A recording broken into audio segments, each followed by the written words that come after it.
Hello, everyone. The time has come. We previously skipped over Evolution Hotshot because I wanted to wait for the behind-the-scenes post from Mark Marr over on his Instagram page, because he's been really good at giving us some behind-the-scenes information about the toys that have been coming out lately, or the ones that have been revealed most recently. And it's been really cool. It's been insightful. It's been something of a breath of fresh air that we can actually learn a little bit about why certain design choices were made, features to watch out for, why certain paint apps are missing while others were focused on, etc., etc. It's been a pretty good source of information all the way around. So when I saw Legacy Evolution Hotshot, I couldn't help but feel like there were a few problems I had. There were a few reservations I had about the toy, and I really wanted to wait for the behind-the-scenes post to see if we got a little bit of clarification about why the toy kind of looked the way that it did. So the post is up. So let's give it a quick read first, and then we'll go into a little bit more of the meat of this.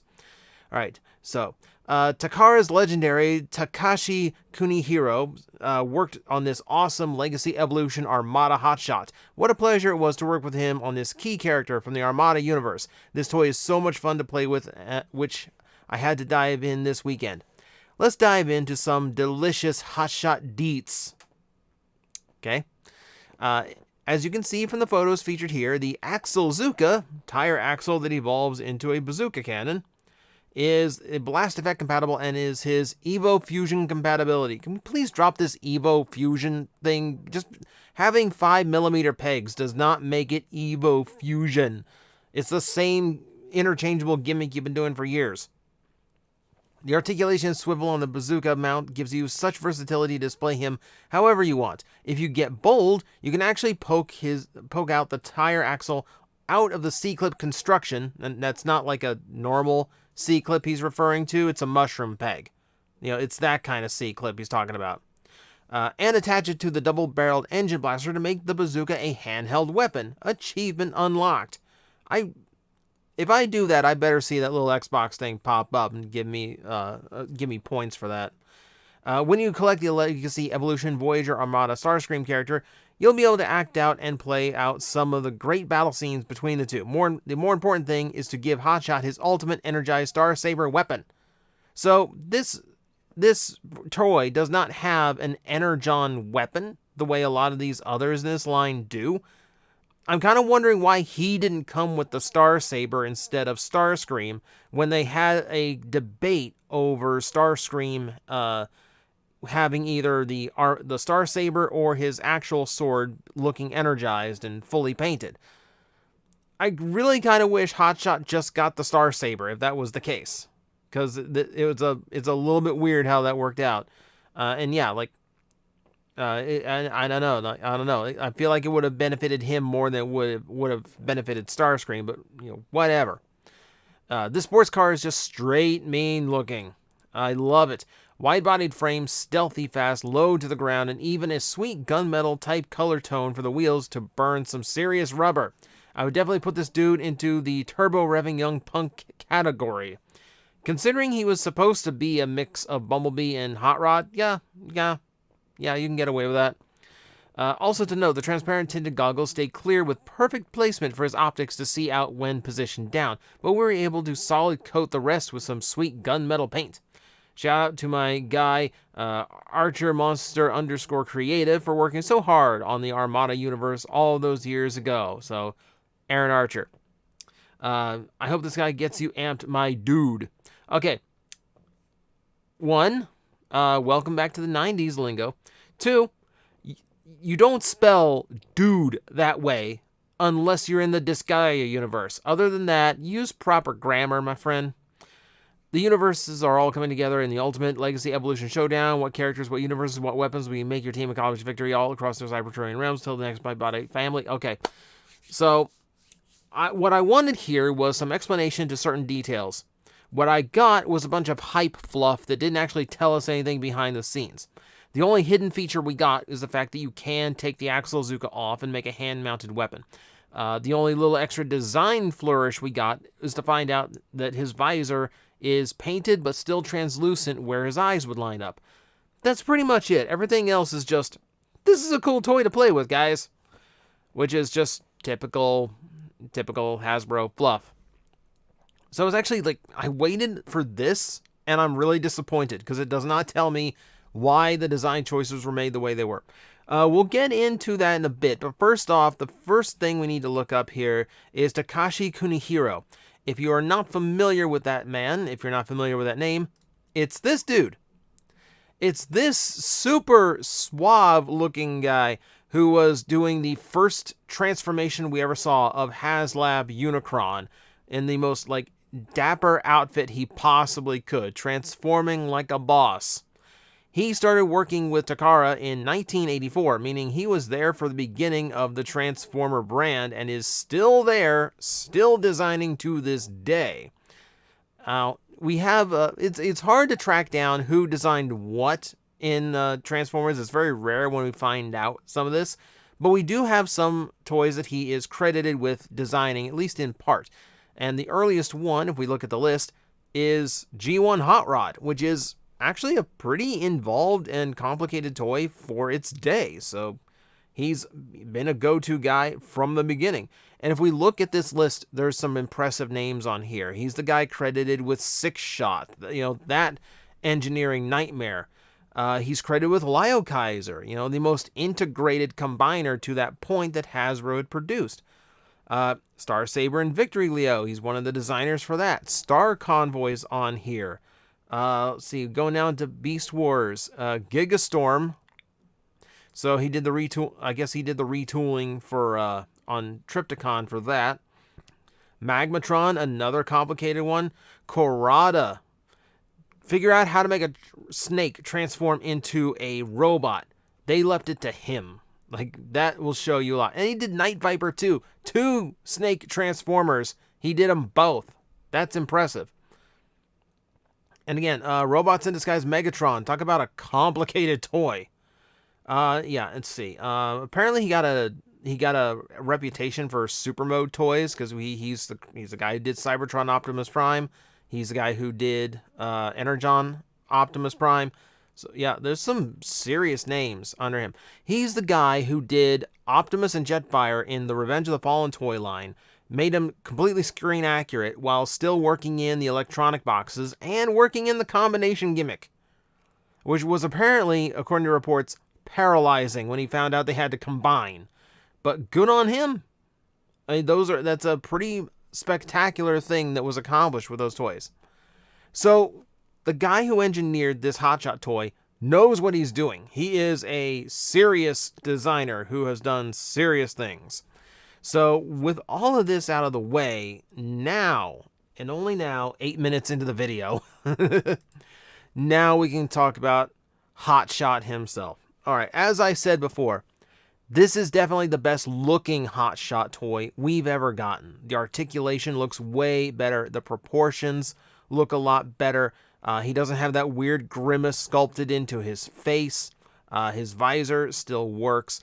Yeah, and he seems to have a lot more articulation than any Hotshot previously. That is actually pretty good. Okay, so full credit, full merit where merit is due. There's a lot going on here that is good, but there are some things that kind of irk me a little bit. So to flip through these pictures really quick, these are all like the first shots we got after PulseCon. And I want you to see if you notice something about these pictures. And if we take a look at another one, here he is with an action pose, aiming his gun. And yeah, then we get into the car mode, which does not have a... To be fair, I'll go ahead and say this. I don't see anything wrong with the car mode outside of the usual problems Hasbro has always struggled with. The paint on his translucent parts does not match the yellow of the car. Now, to see that in photos, to be able to notice that in the photos, has me really concerned with how it's going to look in hand. I think it might be even worse once we actually get it in hand. Could be wrong, Who knows, but it's not the most optimistic thing for me to notice. But beyond that, yes, the overall shape of the car is nice. I do like that the tires aren't just black, so they stand out from the trim and the bumper. He definitely has Minicon compatibility. There is a Minicon port in the back. There is the obvious gap left over. They didn't try to fill that in or give you any kind of stupid spoiler weapon. Hello, Legacy Breakdown. No, it actually does feel like at some point there's going to be, like, or at the very least, it's compatible with his original Jolt Minicon. Whether or not we get an actual Jolt Minicon for him to go combined with, that we have yet to see. But I know a lot of people are hoping for it. Let's go back to these 3 robot mode pictures. I'll give you one last chance. So, what I noticed in the robot poses is that at no point are his knees bent. The closest we get is this shot, and you can see there's not a whole lot of bend going on to his leg at the knee joint. And it's because of these massive back panels that form the top of the car that ended up on the back side of his leg. Pretty typical designing in Transformers these days to shunt all of the kibble to the back of the legs where it can't be, where it's at least out of the way or somewhat obstructed. But here it definitely seems like it is causing a problem with how Hotshot looks and how he's engineered. I'm also not really thrilled with the fact that there's no kind of yellow paneling under his arms.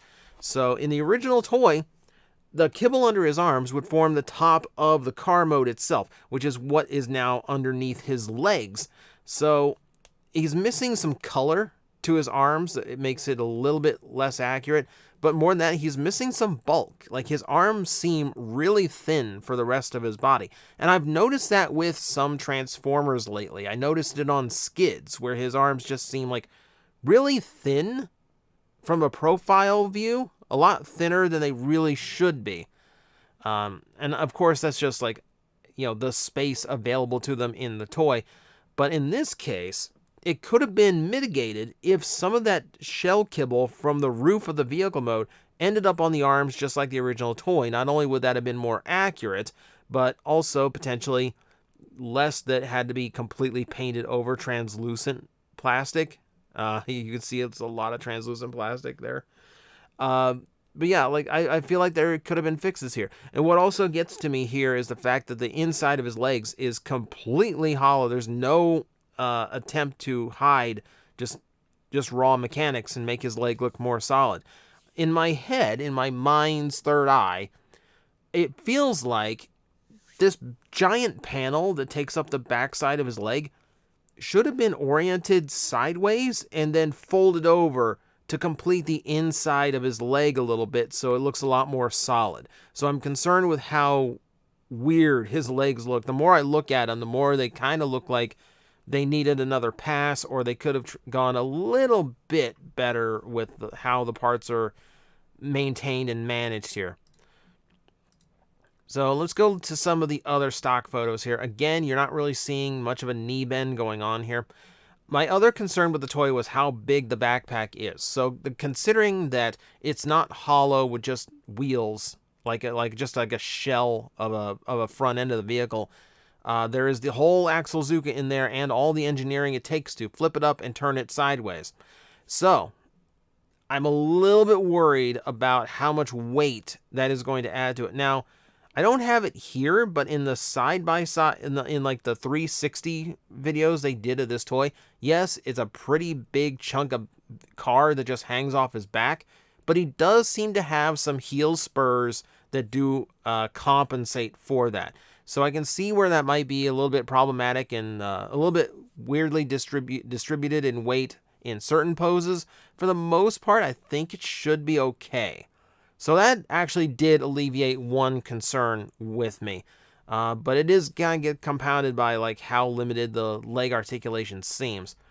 Again, I have no issue with the vehicle mode. The engine fits in the original spot. That's good. They painted the engine, which I think they... I almost felt like they could get away with not doing that, so I'm glad they did. It's actually, like, if I took a look at the other one, I think it's just in red plastic and they painted the whole thing, so good on them. The one thing that I think that people are wondering is if he could still do the buzzsaw thing. It doesn't look like. If we look on the inside of his feet, I don't see the buzzsaw sculpted in. And I don't think any of the other shots show the other side of his feet to see if they're on that side. Yeah, I didn't check the turnaround for that, admittedly. So I don't think, I think he could probably fold his feet out, but I don't think they'd actually look like the buzzsaws from the G1 toy, which is a little bit of a shame, because that was actually a neat little trick. So we also got these shots in hand, and now we're starting to see deep knee-bended poses, and you can also see that extra heel spur that's taking up Hotshot's balance a little bit. But here's the other part of this. The panel has to go to the side if you're going to get a deep knee bend, which means posing him is not going to be the most pleasant of experiences. It's not going to be the smoothest thing in the world. Again, I will admit, I'm nitpicking a lot of this. But let's be honest, it's me. It's what you want me to do. You want a whole video where I'm picking this thing apart just because it's Hotshot. So here you go. This is what I'm doing. And again, I will say this, I will reiterate, because I can. This is still the best Hotshot toy I've ever seen. Okay? Are you clear on that? This is still just really, really good looking. It doesn't seem to have any of the flaws that the Universe 2 toy suffered from in how it handled its kibble and overcomplicated its engineering. Definitely doesn't have the flaws of the original Armada toy. And yeah, definitely better than the Energon, even if it's a different design. There's the combined Axle Zuka. Okay, so it's a little bit of a neat trick. It definitely, it's like a portable battering ram. You can get that out of your imagination too. I kind of like this pose too, where he's just kind of like, I feel like this is him, like, in the brief time he took charge of the Autobots. So, yeah, so, like I said, I have my concerns. Because, like, I picture Hotshot as kind of like a beefier build than this. Like, if you look at him in the cartoon, a lot of his parts are a lot rounder and a lot thicker, especially in the arms, like I said before. So I feel like he is losing some element of his original interpretation. But I do like everything else I'm seeing going on here. He definitely looks like they've tried really hard to make what should be a definitive Hotshot toy. So, fair play. So, yeah, like I said, I was really hoping the behind the scenes would explain why the legs were engineered the way they are, why the kibble was distributed the way it is. Nope, didn't get any of that. So my concerns remain until I have this thing in hand, and then, of course, a million people will ask me to review it, and thus I will. But that is like literally every thought I can pull out of my head about Legacy Hotshot. I mean, I could also like keep going on and keep nitpicking. Where's the paint on his lower legs? But you know, this video is way too long to talk about one toy that I don't even have in hand. But for the people who wanted to know what I thought, because I know you're out there, there you go. Thank you guys for watching. Look forward to whenever I get this in hand, because you know I'm going to review it. You know I'm going to talk about it again. And hopefully some of my concerns are unfounded, because, yeah, like I said, it's the best attempt I've ever seen at a Hotshot, and the poor boy needs something. So we'll see.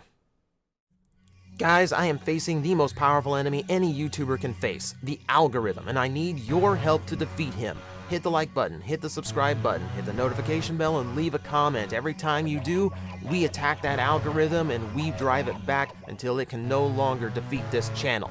Thank you very much.